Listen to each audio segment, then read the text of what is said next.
Well, what an amazing setting to be able to chat to Phil Cunningham here in Dubai, Meydan on Fashion Friday. I say this is quite surreal, being able to see horses that you only own, you bred, but also representing your stallion, Rajah Singh, all in one place. What's that feel like? Oh, it's a dream, really, Jess. We sort of planned this probably about a year and a half ago. We put a little project together. We enhanced the team because we wanted to take a whole barn and got the team up to obviously 10 horses. And yeah, it's just amazing how it's all coming together, and we're enjoying every minute of it. We're very lucky.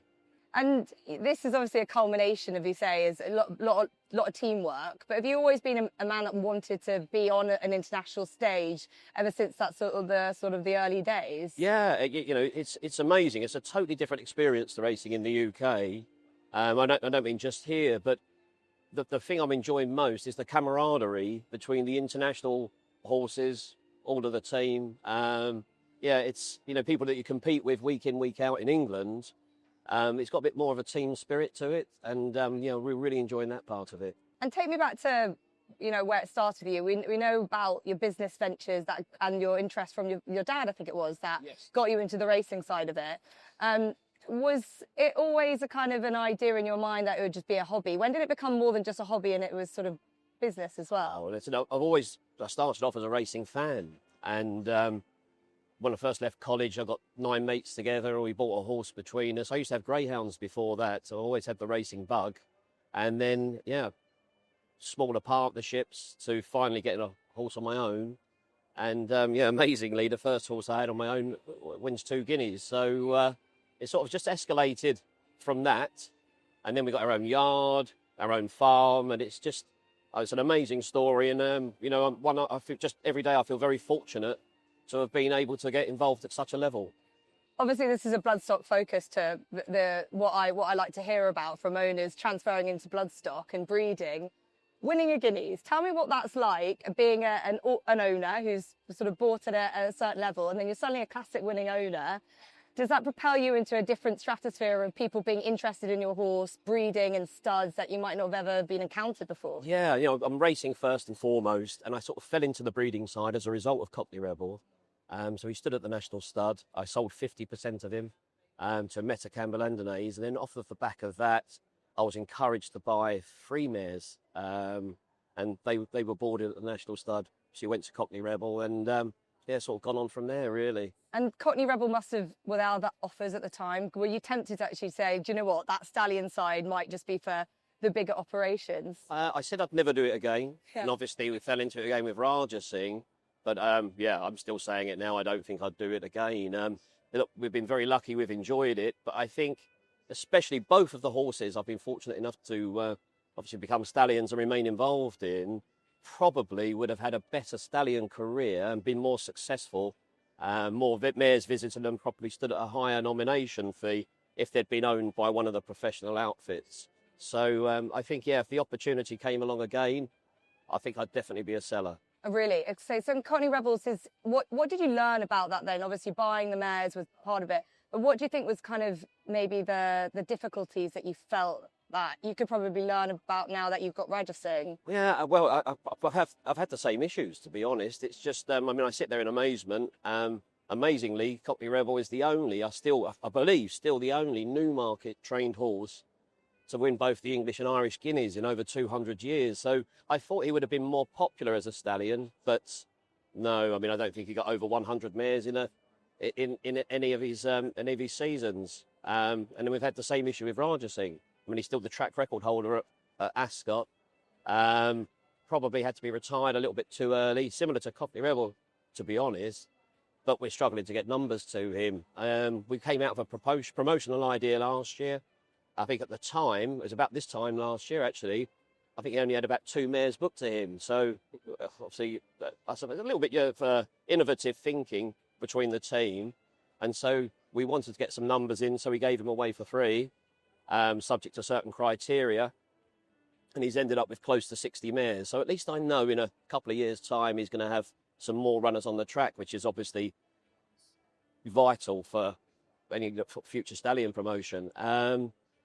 This year, we've kept him at £3,000, which was his advertised price, and he's just cracking value for money. So it's early in the season with regards to number of mares that, or the type of mare that may be visiting a stallion like that. So he's proving a lot more popular, and most of that's come from the success we've had on the track. I mean, we really have had to do it the hard way, but from a much limited budget compared to the sort of the racing commercial enterprises. And you know, at the end of the day, believe it or not, it's still a hobby for me. Yeah, and that's the thing. It's an expensive hobby to have when you've got a stallion who you're going to have to go out and use a new innovation to get these 70 rated mares in, but that adds another layer of expense to it all. But you're hoping that's going to reap the rewards, not now, but in a few years to come. Yeah, I would hope so. And like I say, I'm fortunate that I'm not dependent upon the bloodstock industry to make a living to keep the family going. So I think I'm lucky from that perspective. But hopefully it will be self-generative. More people will come to him. I have 12 mares now. All 12 of them have are going to Raja Singh this season. I mean, if I don't believe in him, how can I expect other people to? And I think, obviously, the limited numbers that he's got, we've got most of them. I think we're getting a little bit of advantage on the racing side. He's improving mares. And what I'm delighted about, and we've seen this season, is they've actually trained on from 3 to 4 to 5, and they're continuing to improve. Yeah. Do you think there's a culture within the industry that if you're not with those big operations, they're not going to just get the quality? What do you think is that's sort of missing there? And what are when you go out to other breeders and you say, why don't you choose Raja Singh? What's the feedback you get? I still can't put my finger on it. It makes no sense to me whatsoever. But look, people are, they've got freedom of choice. They'll select the stallion that they wish to go to. I think as a consequence, at the moment, he hasn't been a popular sales stallion, so that's possibly holding him back. But in terms of if you want to breed a durable racehorse, and we're now finding that they're versatile over trip and distance, and they're so robust, they are trainers' horses. I mean, and for £3,000, why would you go anywhere else? I mean, I still scratch my head. And as you say, the likes of Two Tribes has been a wonderful servant for Raja Singh here in Dubai, showing what he could do. But how important is it having a horse like Ashling Osco's won 7 times in the bounce, doing it for an outside operation? It's not Phil Cunningham, it's not Rebel Racing, it's someone else showing what he can do. Oh, it's amazing. I mean, good luck. I mean, congratulations to the team that bought him, I think, for £3,000. But as I was saying to you a second ago, I actually sold the mare in foal to him, and he's a full brother to my Waiting All Night. So, yeah, we decided to try and sort of churn the mares that we had and try and improve the quality of them. But it's just magnificent how anyone can win seven races on the bounce with a horse in this competitive sport.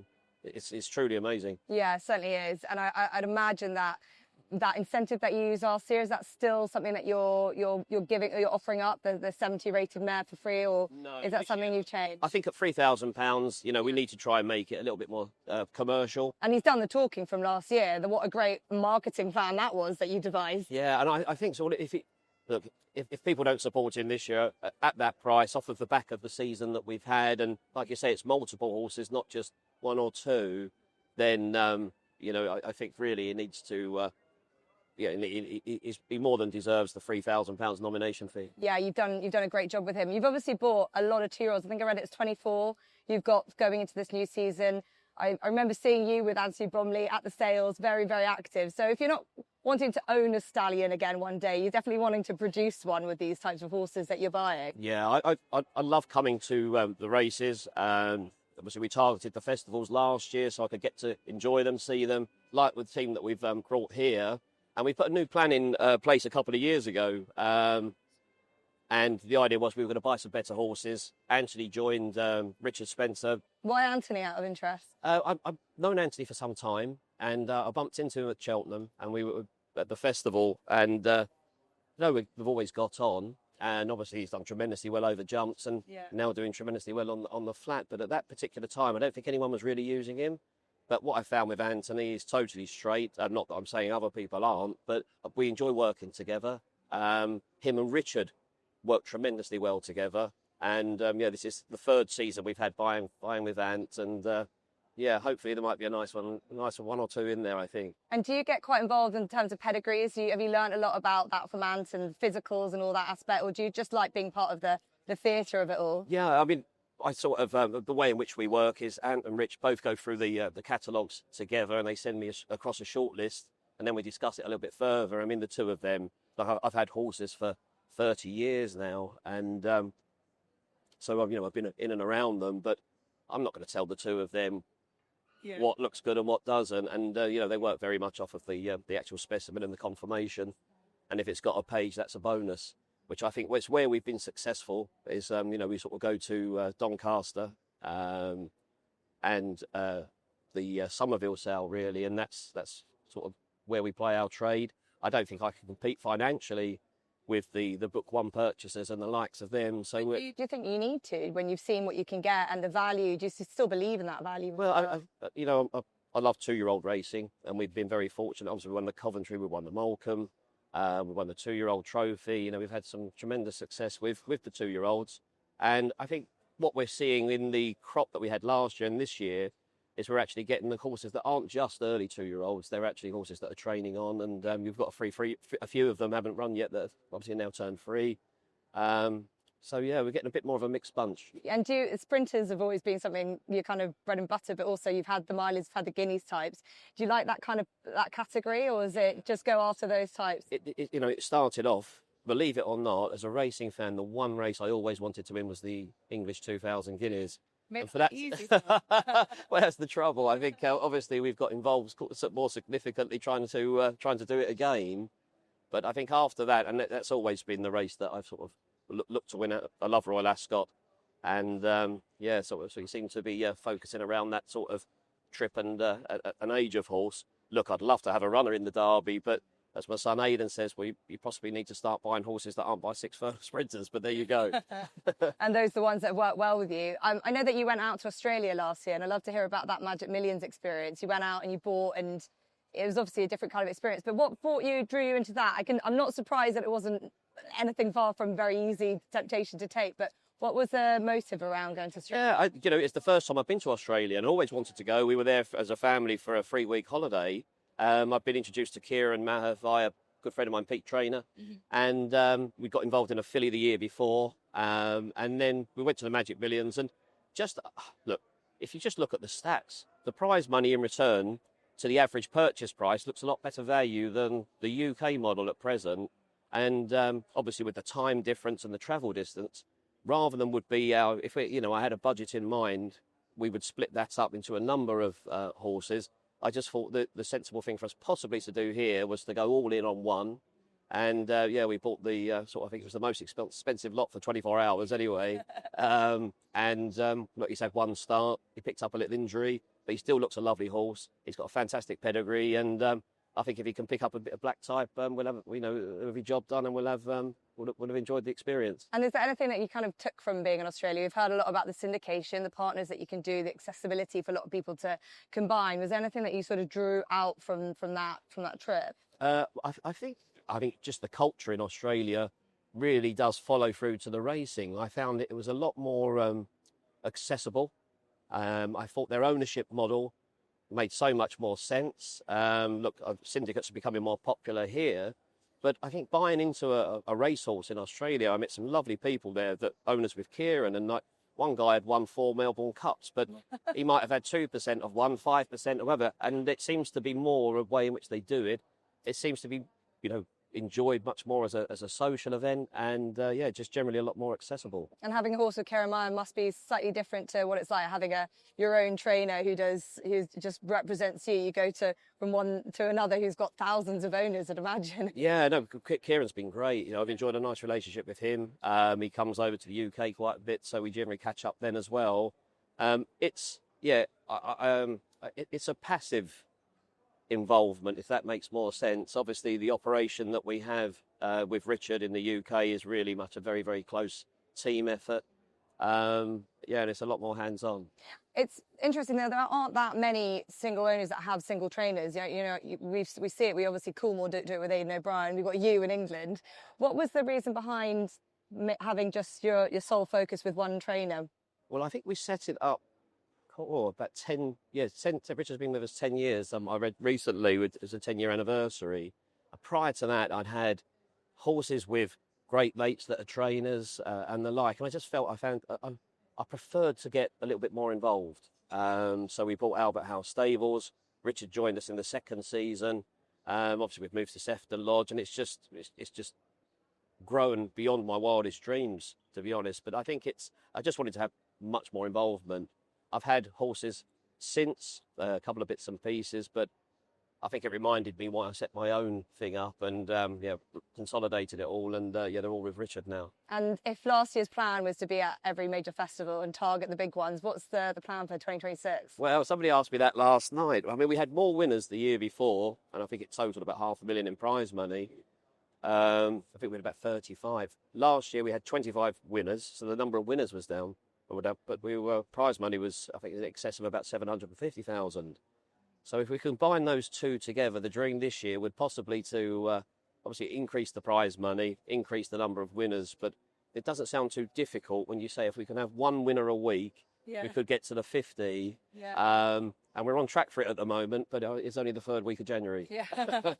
Aim high, you've had a good start. And then, to take it finally back to bloodstock, obviously Rajah Singh, he's had a great year last year. What would you hope to see this year? And what's your kind of message to breeders that are probably still deciding at the moment where their mare could go to? Well, I think if you don't support the independent stallion owners, you're going to end up in a business model where it's only the large farms that stand and own the stallions. And at £3,000, please don't be put off using him.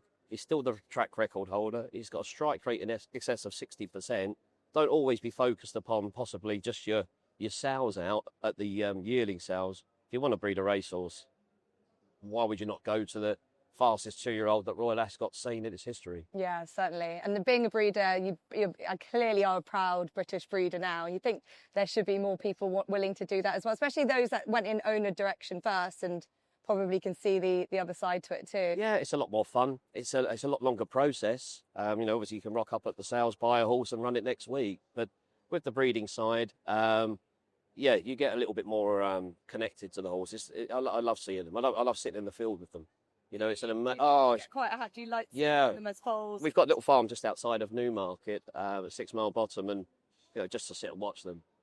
For hours. It's amazing. Yeah, it must be like we're seeing Aiden grow and seeing him turning into I think that's what we equate it to. It's like seeing your kids competing at a sport. It's amazing, absolutely amazing. And what about 1 2-year-old that we can write down for this year? Have you got them named? Any good songs for us? Oh, they're all songs. They're all up at Adam Kirby's at the moment, so they'll be coming into town in the next couple of weeks. And we've been up to Adam's a few times. I mean, that's part of the new process that we put in place over the last couple of years. They go up to Adam and Meydan's. Whereas prior to that, Richard was sort of looking after the stud, trying to break them in. And then I was expecting him to train 50 winners. But we're focusing now on using the best people to do the best job. And we'll see where we go from there. Well, we wish you the best of luck, and especially tonight and for the rest of the season. Fantastic. No, thank you very much. Thank you.